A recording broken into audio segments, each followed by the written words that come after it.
코로나19가 장기화되었습니다. 한 달이 넘는 시간 동안 우리 일상에 많은 변화를 경험하고 있는데요. 평범하던 일상이 더 이상 평범하지 않게 되었고요. 또 주일에 교회로 모이는 것마저 불가능한 상황이 되었습니다. 모두가 다 같은 경험을 하고 있겠죠. 잠깐이라도 돌아봅시다. 지난 한 달 동안 내 삶에 어떤 변화가 있었는지. 참 많은 일들이 있었죠. 저 역시 이 짧은 시간 동안에 많은 변화를 경험했습니다.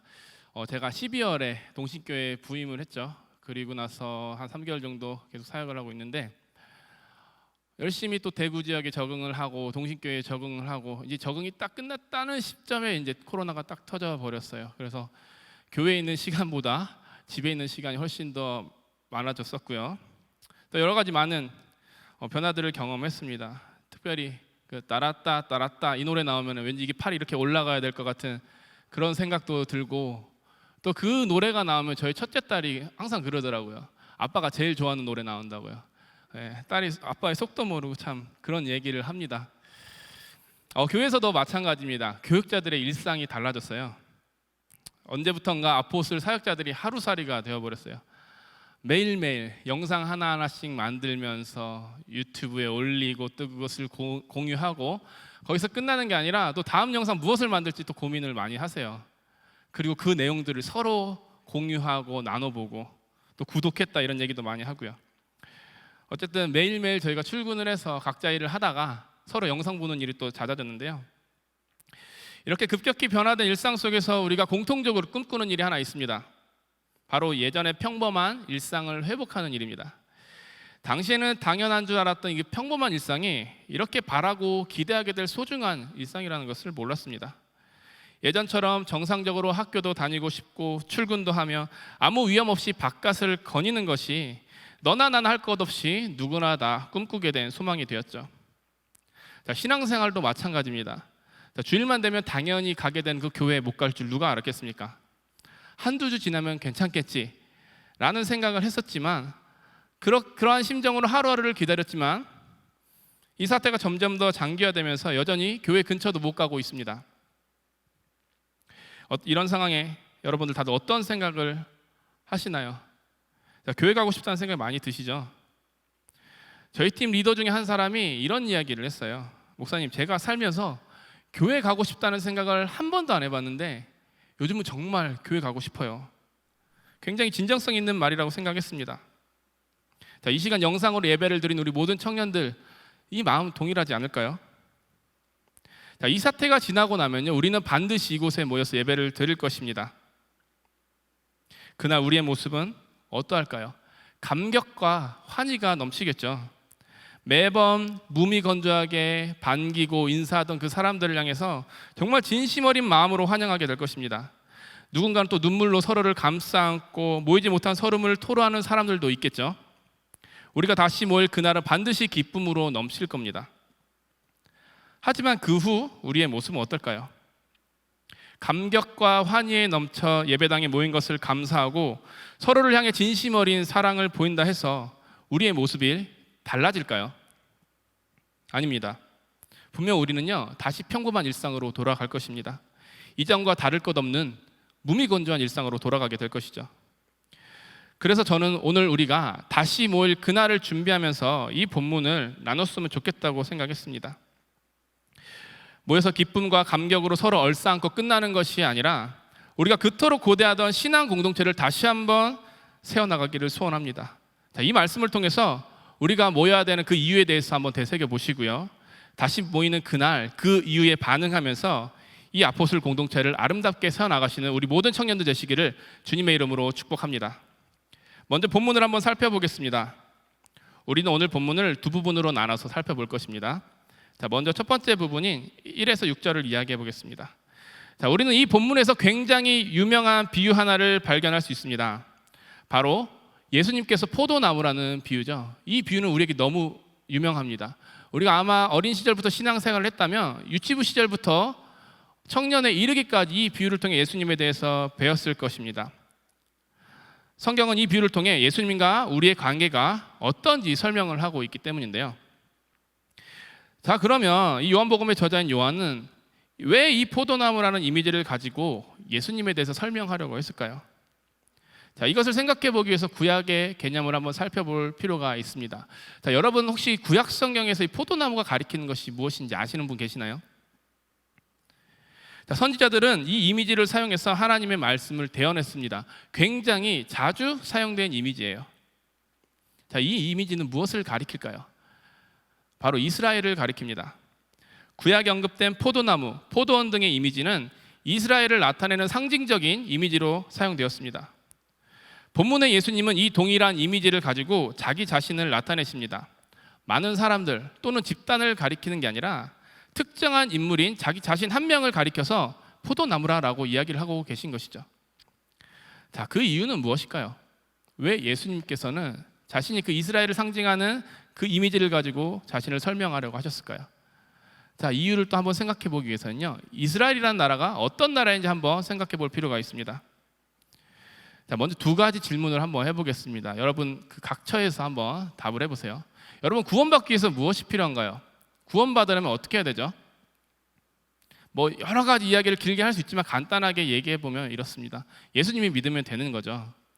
자, 이거 모르는 사람 아마 없을 겁니다. 특별히 이 영상을 시청하고 계신 정말 신앙생활 열심히 하려고 하는 우리 아포들 청년들은요, 이 내용 모르는 사람 없을 겁니다. 당연히 대답하고 또 이 내용에 동의하기 때문에 또 그리스도인으로서 살아가고 있죠. 자, 그럼 제가 한 가지 더 질문을 해보겠습니다.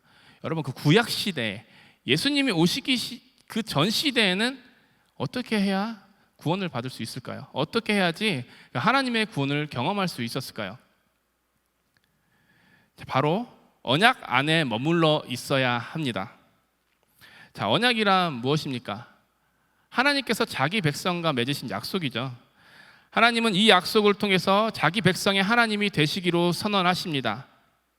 그리고 이 약속을 통해서 자기 백성을 지키시고 보호하시겠다고 다짐하시죠. 그분의 백성 역시 이 약속에 따라 하나님께 온전히 반응해야 합니다. 세상과 구별되어 그분의 말씀에 따라 온전히 반응해야 하는 삶, 이것이 언약 안에 머물러 있는 하나님의 백성에게 주어진 과업이죠. 자, 이 언약을 토대로 세워진 나라가 바로 이스라엘입니다. 하나님께서는 이 이스라엘을 통해서 구원을 흘러보내셨고요, 하나님께서는 그들을 통해 하나님의 나라가 확장되길 원하셨습니다. 하나님의 구원을 경험하려면 이스라엘 안에 머물러야 하고요, 또 그곳에서 하나님께 온전히 반응을 해야 했죠. 그러나 이 나라는 실패합니다. 하나님이 아닌 우상을 더 사랑했고요, 하나님의 말씀이 아닌 자기의 소견을 따라 살기 시작했습니다. 이런 삶의 모습들이 계속해서 반복되다가 결국 이스라엘은 멸망합니다. 그 회복기를 거치고 또 다시 개혁을 추구하지만 실패를 반복하고 또 반복하게 되죠. 저는 살이 잘 안 찌는 체질이었습니다. 제가 20대 초중반에 60kg 초반대를 찍었어요, 항상. 그런데 군대를 다녀오고 나서 살이 찌기 시작하더니 기하급수적으로 늘더라고요. 또 30이 넘고 30대 중반이 되니까 먹고 움직이지 않으면 그대로 또 살로 찌기 시작합니다. 근데 전에는 살이 찌는데도 관리를 잘 안 했어요. 그러다 보니까 계속해서 몸무게가 늘어나는데, 아마 이 영상을 시청하시는 분들 중에 살이 쪄본 분들은 알 거예요. 자, 살이 쪘을 때 무엇이 가장 불편할까요? 자, 살이 찌면 옷 때문에 가장 불편합니다. 저도 여러 가지 불편한 거 하나도 없었는데 제가 입고 있는 옷이 안 맞아서 불편한 경험이 참 많습니다. 바지가 터지기를 시작했어요. 특별히 그 정장 바지가 엄청 많이 터졌습니다. 정장을 사보신 분들은 알겠지만 바지 한 번만 사도 가격이 꽤 되죠. 그래서 이게 터진다고 해서 쉽게 바지를 살 수 있는 게 아니에요. 그래서 저는 보통 허벅지 안쪽에 그 구멍이 많이 났기 때문에 수선소 가서 그걸 이제 꿰매서 수선해서 입고 했어요. 잘 보이지 않으니까 그렇게 잘 다닐 수 있더라고요. 그런데 저처럼 이렇게 찢어진 바지를 수선해 본 사람은 알겠지만 한 번 찢어진 바지 수선하면요 또다시 찢어집니다. 아무리 잘 수선을 해도 한 번 훼손된 바지는 또다시 훼손이 돼요. 자, 한 번 찢어진 바지는 무슨 짓을 해도 계속해서 찢어지고 상할 수밖에 없는 겁니다. 자, 마찬가지입니다. 죄로 인해 한 번 훼손된 이스라엘 공동체는요 계속해서 훼손될 수밖에 없었습니다. 아무리 훌륭하고 탁월한 사람들에 의해서 개혁이 진행되었다고 하지만 동일한 죄가 계속해서 반복되었고 그 결과 그 공동체 안에는 선한 것을 발견할 수가 없었죠. 한 번 망가진 공동체는 계속해서 망가지고 있었던 겁니다. 더 이상 이런 공동체에는 희망이 없습니다. 분명 하나님께서는 그들과 언약을 맺으셨지만 그들은 이 언약을 파기합니다. 상호 간의 약속이 깨져버린 그곳에서는 더 이상 희망이 없게 됩니다. 분명 이스라엘이라는 특별한 언약 공동체 안에 머물 때 하나님의 구원을 경험할 수 있었지만 이제는 그것이 무의미하게 된 것이죠. 하지만 하나님께서는 자기 백성을 포기하지 않으셨습니다. 하나님은 자기 백성을 구하시기 위해 이스라엘이 할 수 없는 일을 새로운 이스라엘을 통해서 이루려고 하셨습니다. 이스라엘을 통해 경험할 수 없는 구원을 새로운 이스라엘을 통해서 경험할 수 있도록 하신 것이죠. 그래서 그분의 아들 예수 그리스도를 새로운 이스라엘로서 이 땅 가운데 보내신 것입니다. 요한은 포도나무 이미지를 통해 이 그리스도께서 새로운 이스라엘임을 나타내십니다. 불완전 이스라엘과 달리 완전한 이스라엘로서 그 안에 머물 때 하나님의 진정한 구원을 경험할 수 있다고 설명하죠. 자, 이 이야기를 통해 우리가 알 수 있는 것이 무엇입니까? 우리가 예수님과 연결되어야 한다는 거죠. 포도나무인 예수님과 가지인 우리가 연결되어 하나가 되어야 함을 강조하고 있습니다. 자, 우리가 예수님 안에 머물고 우리가 예수님께 연결이 되어야 살 수 있는 겁니다. 자, 만약 그렇게 되지 않는다면 어떻게 됩니까? 자, 본문에서는 예수님께 연결되지 않는 가지는 하나님께서 제거해 버리신다고 이야기하고 있습니다. 쉽게 말해 예수님 안에서 구원받지 못한 사람은 하나님의 심판을 면할 수 없다는 거죠. 자, 그러면 어떻게 해야 됩니까? 답은 쉽죠. 예수님 믿으면 됩니다. 하지만 이 문제는 당시 사람들에게 쉬운 이야기가 아니었습니다. 오늘날 우리는 마음에 감동이 있고 믿음이 생기면 예수 그리스도를 주로 고백하고 교회에 나와 신앙생활하면 됩니다. 그러나 이 사람들에게 예수님을 믿는다는 것은요, 생계가 달린 엄청난 결단이었습니다. 당시 이 유대 공동체는 집단주의 성격이 강했습니다. 특별히 회당 공동체였고요. 회당은 율법을 배우는 장소였습니다. 하지만 단순한 종교시설은 아닙니다. 유대인들의 정치, 경제, 사회, 문화가 아우르는 생활의 중심지였죠. 자, 회당에서 쫓겨나는 유대인들은요, 생계를 유지할 수가 없었어요. 그 공동체에서 출교당하는 것은 정체성을 상실함과 동시에 생계가 끊겨버리는 처절한 상태에 이르게 되는 것이죠. 이 공동체에서 요구하는 것을 반대하는 모든 사람은 출교를 당합니다. 개인의 의견보다, 개인의 권익보다 공동체의 질서가 훨씬 더 강조된 사회였기 때문입니다. 자, 이런 사회에서 예수를 믿는다는 개인적인 소신은 결코 용납이 될 수 없었습니다. 가장 큰 출교감이었죠. 자, 예수 그리스도는 유대인들의 입장에서는 저주받은 나사렛 폭동일 뿐입니다. 심지어 이 증오는 기도문으로 만들어질 만큼 심각했어요. 유대인들의 기도문 중 한 구절이 바로 예수 그리스도를 믿는 사람들에 대한 저주였기 때문입니다. 자, 이런 집단에서 살고 있는 유대인들에게 요한이 이야기하고 있습니다. 포도나무의 이미지를 사용해서 예수님을 설명하고 있죠. 그들이 포도나무에 접붙임을 당한다는 건요, 삶에 대한 포기입니다. 엄청난 손해를 감수하는 행위죠. 예수님을 믿는다는 것은 그들의 삶을 둘러싸고 있는 전체 집단에 대한 완강한 거부입니다. 힘없는 소시민이 그의 생계를 좌우할 전체 사회에 대해 소리 없이 정하는 것이며 생명을 건 신앙적인 고백인 것이죠. 이 고백과 결단을 주님이 강조하고 계신 것입니다. 예수님이 포도나무라는 단순한 이 이미지를 통해 자기 자신을 포기하고 예수 그리스도를 따를 것을 명령하고 계신 것이죠. 더 이상 유대 공동체는 소망도 없고 희망도 없습니다. 그곳에는 하나님의 약속이 남아있지 않습니다. 진짜 소망을 맛보고 하나님의 구원을 경험하기 위해서는 그 공동체를 뛰쳐나와서 예수님을 주로 고백해야 합니다. 엄청난 손해를 감수하고서라도 그리스도인이 되기를 원하셨던 겁니다. 예수님은 반드시 가지가 포도나무에 붙어 있어야 한다고 강조하셨습니다. 왜냐하면 가지가 포도나무에 붙어 있어야지 제대로 기능할 수 있기 때문입니다. 제대로 기능하지 못하는 가지는 버려질 것입니다. 이런 가지는 아무데도 쓸모가 없는 것이죠. 그러면 가지가 포도나무에 붙어서 제대로 기능한다는 것은 무엇을 말할까요? 우리 7절을 한번 같이 읽어보면서 계속 이야기를 나눠보겠습니다. 우리 15장 7절 읽겠습니다. 시작. 너희가 내 안에 거하고 내 말이 너희 안에 거하면 무엇이든지 원하는 대로 구하라. 그리하면 이루리라. 아멘.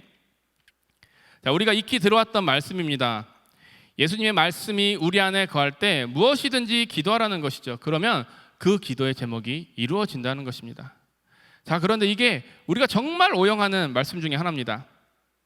우리가 신앙생활 열심히 하면서 하나님께 구하면 하나님께서 이루어 주신다는 것을 인용하는 구절이기 때문이죠. 사실 하나님의 뜻대로 열심히 구하면 당연히 하나님께서는 들어주십니다. 언젠가는 들어주십니다. 먼저 그의 나라와 그의 의를 구하라는 것처럼 그분의 뜻을 구할 때 하나님께서는 반드시 그 기도의 제목을 응답해 주십니다. 그런데 본문의 구절은 그런 식으로 해석을 하면 안 됩니다. 신앙생활 열심히 하면서 하나님 뜻대로 기도하면 응답해 주신다, 이런 내용을 요한이 이야기하고 있는 게 아니기 때문이죠. 이 구절을 철저하게 문맥에서 해석해 보면 우리가 무엇을 구해야 하는지 답이 나옵니다. 내가 원하는 것을 마음대로 구하는 것이 아니라 하나님이 구하라고 하시는 것이 무엇인지 알 수 있죠. 자, 그렇다면 무엇을 구해야 할까요? 바로 열매 맺는 것입니다. 그리스도인이라면 열매 맺어야 합니다. 포도나무에 접붙임을 당한 사람들이라면 당연히 그 가지에서 열매가 나타나야 됩니다. 그것이 바로 가지가 포도나무에 붙어 제대로 기능하는 일입니다. 자, 요한은 열매 맺는 것을 강조합니다. 왜냐하면 열매를 맺는 것이 예수님의 제자가 되었다는 증거이고 또 하나님이 선택하신 그 백성들의 삶 속에 당연히 열매가 나타나기 때문이죠.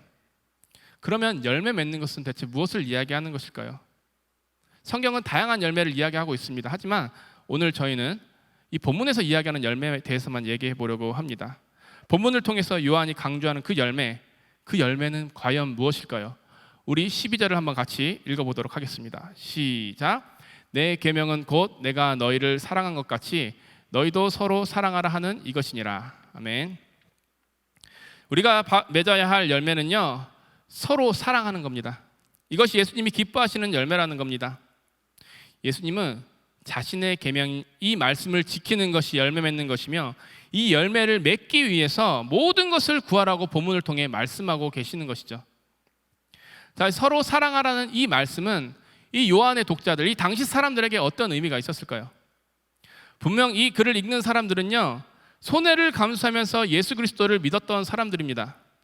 생계의 위협까지도 무릅쓰고 예수 그리스도를 나의 주님으로 인정했던 사람들이죠. 개인의 신앙 고백과 결단으로 인해 회당 공동체로부터 출교당했을 때 그 사람은 정말 큰 소외감을 느꼈을 겁니다. 사회에 속하지 못한 구성원으로 정체성을 상실하면서 혼란을 겪을 수도 있었겠죠. 그런 그들에게 서로 사랑하라는 이 메시지는요, 결국 서로를 포기하지 말라는 겁니다. 사회로부터, 가족으로부터 버림받고 힘들어하는 그 사람들을 서로가 서로를 포기하지 말고 돌보라는 것이죠. 그렇게 서로 사랑하는 공동체를 이루어 나가라는 것입니다. 서로 사랑하기 위해 예수님께 기도하고 서로 사랑하기 위해 노력하는 것, 이것이 바로 예수님의 말씀을 통해 요한이 나타낸 메시지입니다. 자, 정리해 보겠습니다. 자, 오늘 설교 서두에서 본문을 통해 우리가 모여서 신앙생활한 이유에 대해서 찾아보자고 했습니다. 자, 본문 말씀을 토대로 우리가 생각해 본다면 우리가 모이는 이유가 무엇입니까? 먼저는요, 손해를 감수하고 예수 그리스도를 믿음으로 따르기 위함이고요, 이렇게 모인 믿음의 형제 자매들을 사랑하기 위함입니다. 우리가 교회로 모여서 예배를 드리는 것도, 교육을 받고 훈련을 받는 것도, 각자의 영역에서 섬김을 실천하는 것도 다 이 이유 때문이에요. 이 이유에 대한 반응인 것입니다. 자, 우리 모두가 다 이렇게 살아가고 있습니까? 자, 사실 쉽지 않죠. 우리는 예수님을 전적으로 신뢰하는 것도 알고요, 또 형제 자매를 사랑해야 하는 것도 압니다. 우리가 알게 모르게 신앙생활 하고 있지만 그럼에도 불구하고 이 내용들은요, 우리에게 당연한 내용들이죠. 그런데 우리가 이렇게 사는 게 쉽지가 않습니다. 당연한 내용들인데, 이미 알고 있고 수도 없이 많이 들었던 내용들인데 우리가 이렇게 살기가 참 쉽지가 않아요. 자, 왜 그럴까요? 우리는 왜 예수님의 말씀처럼 정말 우리의 손해를 감수하고서 예수님을 믿는 일이, 또 서로를 사랑하는 일이 우리 삶 가운데 나타나는 것이 힘들까요? 우리의 생활 방식 때문입니다. 우리가 알게 모르게 우리에게 영향을 주는 그 생활 방식들 때문에 우리는 그리스도의 참된 가치를 구현하지 못합니다. 본래 전통사회에서는 절대적인 기준과 윤리라는 것이 있었습니다. 이 기준과 윤리를 지키는 것이 덕이었고요. 그 덕을 통해서 공동체를 세우는 것이 가치 있는 일이었습니다. 이런 삶이 모든 사람에게 유익을 주는 행복한 삶이라고 생각을 했었죠.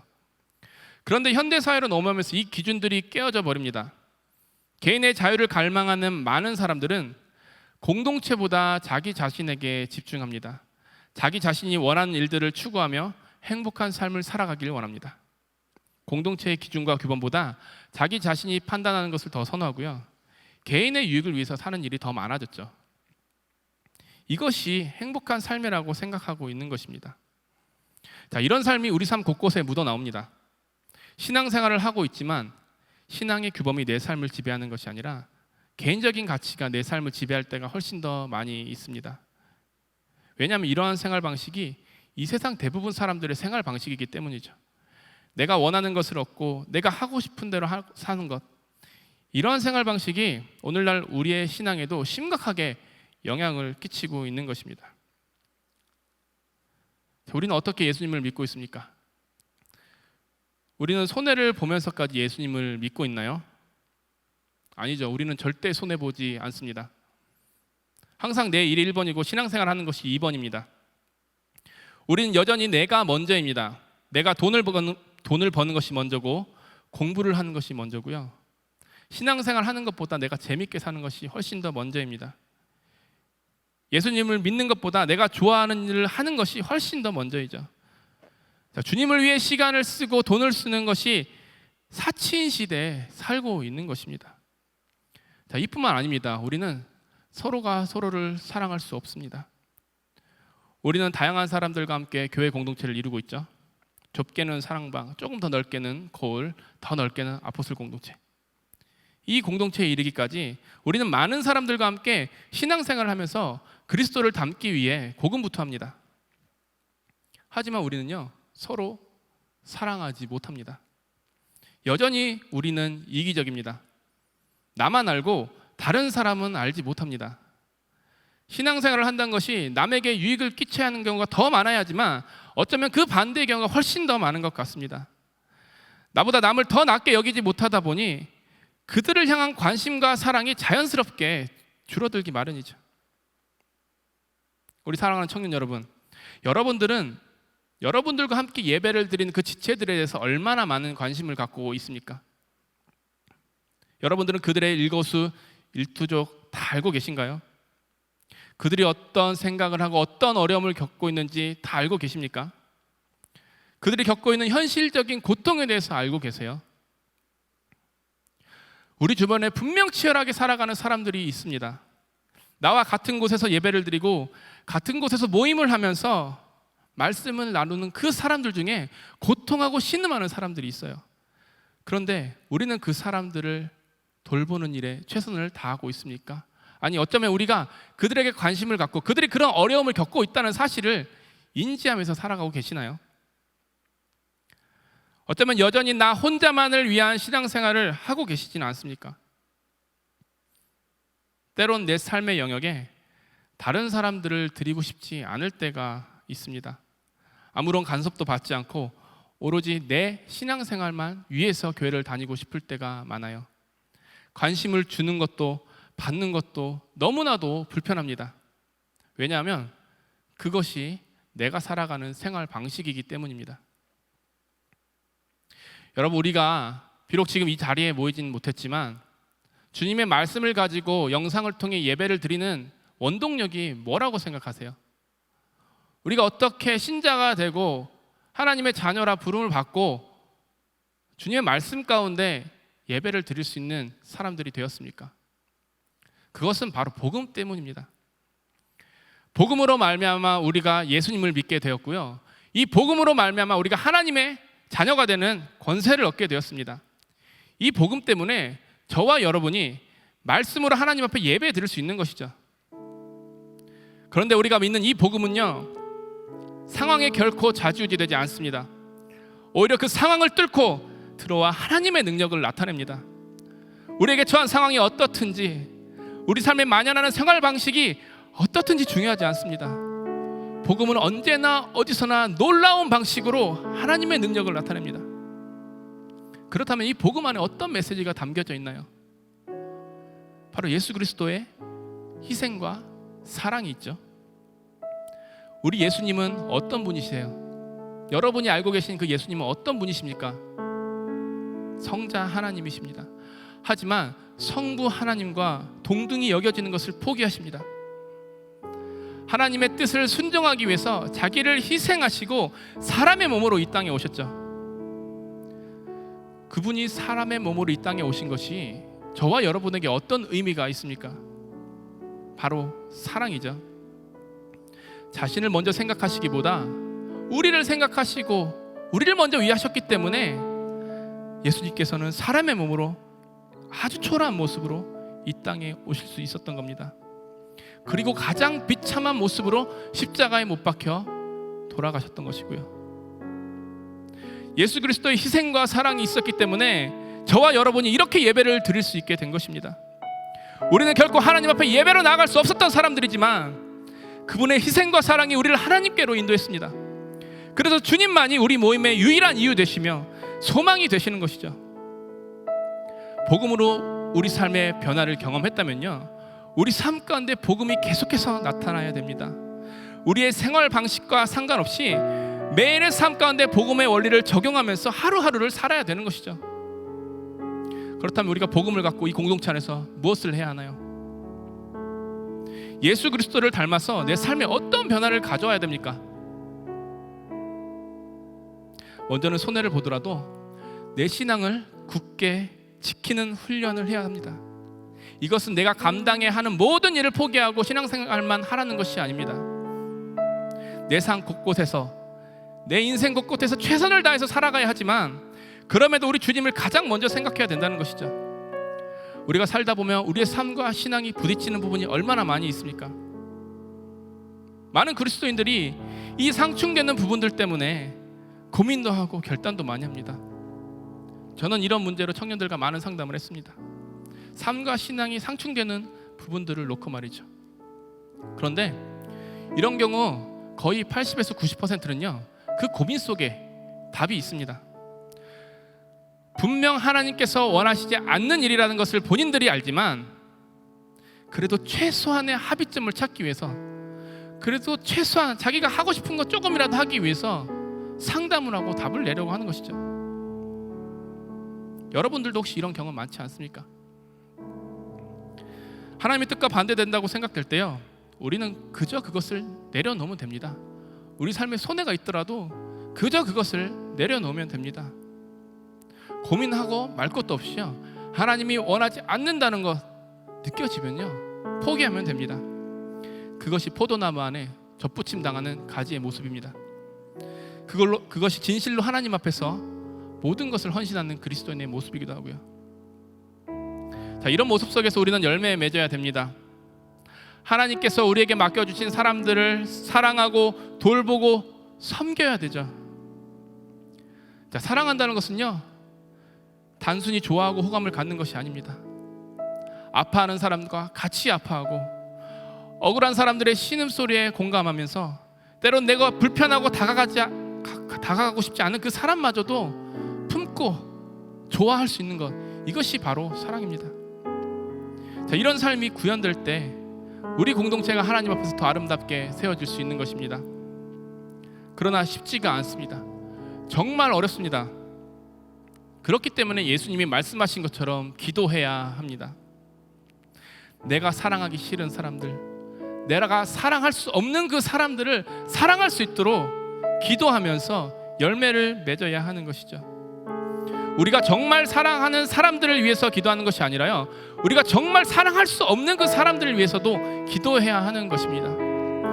특별히 이번 코로나 사태를 통해 어려움을 겪고 있는 많은 아포스톨 지체들이 있습니다. 여러분, 그들을 위해서 기도하셔야 합니다. 여러분, 그들을 위해서 물질도 나누셔야 하고요, 여러분, 그들을 위해서 마음을 나누어야 됩니다. 나와 같이 신앙생활하는 그 지체들을 위해서 기도하고 섬기면서 그들이 다시 그리스도 안에서 회복될 수 있도록 도와야 하는 것이죠. 이것이 바로 주께서 말씀하신 열매 맺는 삶입니다. 우리 사랑하는 아포스톨 청년 여러분, 코로나 사태가 장기화됐지만 그래도 점점 더 우리가 모일 날이 다가오고 있습니다. 조만간 다시 모이는 우리들은요, 굉장히 큰 감격으로 서로를 맞이할 것입니다. 우리가 모여서 예배를 드린다는 것만으로도 하나님 앞에서 큰 은혜가 될 것이고요, 그 은혜의 감격 속에서 하나님께 감사가 넘칠 것입니다. 하지만 우리가 모이는 그 이유대로 반응하지 않는다면 우리는 조금도 달라지지 않을 것입니다. 감격과 기쁨은 잠시뿐, 이전보다 훨씬 더 열악한 상태에서 신앙생활을 하게 될 수도 있는 것입니다. 오늘 말씀을 기초로 우리가 모이는 그 이유에 대해서 반응하는 우리 모든 청년들 되시기를 소망합니다. 철저하게 우리의 삶을 포기하면서 주님의 사랑 안에 거합시다. 그리고 그 사랑 안에서 우리 주변에 있는 많은 지체들을 사랑하고 돌보고 섬깁시다. 우리가 이런 모습들을 기도하면서 준비할 때요, 성령 하나님께서 우리의 삶을 인도해 주실 것입니다. 이런 모습으로 반응할 때 하나님께서는 이 아포스톨 공동체를 훨씬 더 아름다운 모습으로 세워줄 줄 믿습니다. 우리가 이 말씀을 기억하면서 위기가 곧 기회라는 말을 생각하고 이 시기를 기점으로 여러분들이 훨씬 더 아름다운 공동체로 세워나가기를 주님의 이름으로 축복합니다. 우리 시간 같이 찬양하면서 기도하도록 하겠습니다.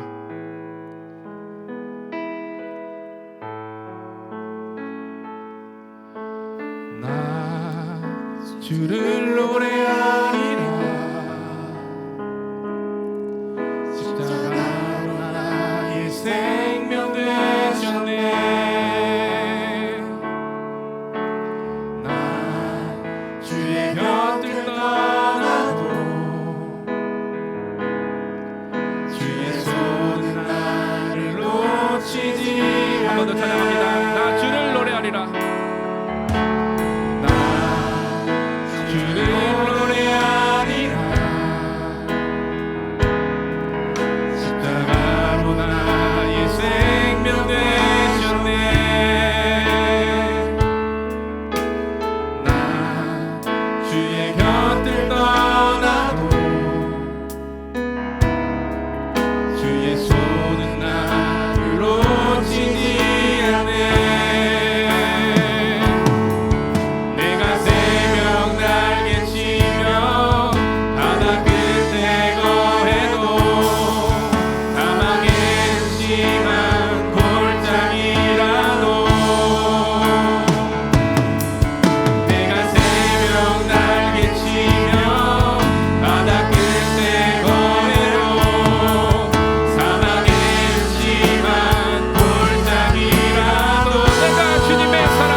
말씀을 기억하면서 같이 기도했으면 좋겠습니다. 하나님, 내가 그리스도를 믿는다고 했지만 여전히 내 삶 가운데 포기하지 못하는 것이 많습니다. 하나님, 내가 그리스도인이라고 하지만 여전히 내 주변에 있는 지체들을 돌보지 않을 때가 많습니다. 주님, 이러한 모습들을 고칠 수 있도록 도와주시옵시고 우리가 다시 모이는 그날을 준비합니다. 하나님 앞에서 아포스톨 공동체를 다시 세울 수 있는 그날을 준비합니다. 지금부터 우리 삶을 돌아보면 철저하게 내 삶을 포기하며 하나님을 믿게 하여 주시옵시고 그 철저하게 내 주변에 많은 사람들을 돌보고 섬기며 그들을 사랑할 수 있도록 도와주시옵소서. 우리 이렇게 다 같이 주여 한번 외치고 기도하도록 하겠습니다. 주여! 아버지 하나님 감사드립니다. 하나님 아버지, 이 영상 우리들의 삶을 돌아보며 기도합니다. 아버지 하나님, 우리는 전혀 주님 앞에서 우리 삶을 포기하며 살아가지 못할 때가 많았습니다. 주님은 주님 자신을 포기하면서 우리를 붙들어 주셨지만 우리는 조금 더 우리 자신을 포기하며 하나님을 믿을 때가 많았습니다. 하나님, 우리의 잘못들을 기억하여 주시옵시고 이제 정말 주님 앞에서 정말 내 삶을 모든 것을 포기하면서까지도 주님을 믿게 되는 당장 결단할 수 있도록 도와주시옵시고, 특별히 그 삶 가운데 내 주변에 많은 지체들을 살아갈 수 있게 도와주셔서 어려움을 겪고 있는 사람들이 있습니다. 분노 가운데 신음하고 있는 사람들이 있습니다. 눈물로 밤을 지새우는 영적 자녀들이 있습니다. 하나님, 그들에게 관심을 갖고 그들을 위해 기도하며 그들을 돌보고 섬길 수 있도록 도와주시고, 특별히 우리가 사랑할 수 없는 사람들과도 하나님 사랑할 수 있는 능력을 하나님 주시옵소서. 아버지, 우리가 기도하겠습니다. 기도하면서 준비하겠습니다. 우리가 다시 모이는 그날을 기도하면서 준비하겠습니다. 우리가 다시 모일 그날, 우리가 모이는 그 이후에 아름답게 반응하며 하나님 앞에서 아름답게 아버지의 성경 공동체를 세워나갈 수 있도록 도와주시옵소서.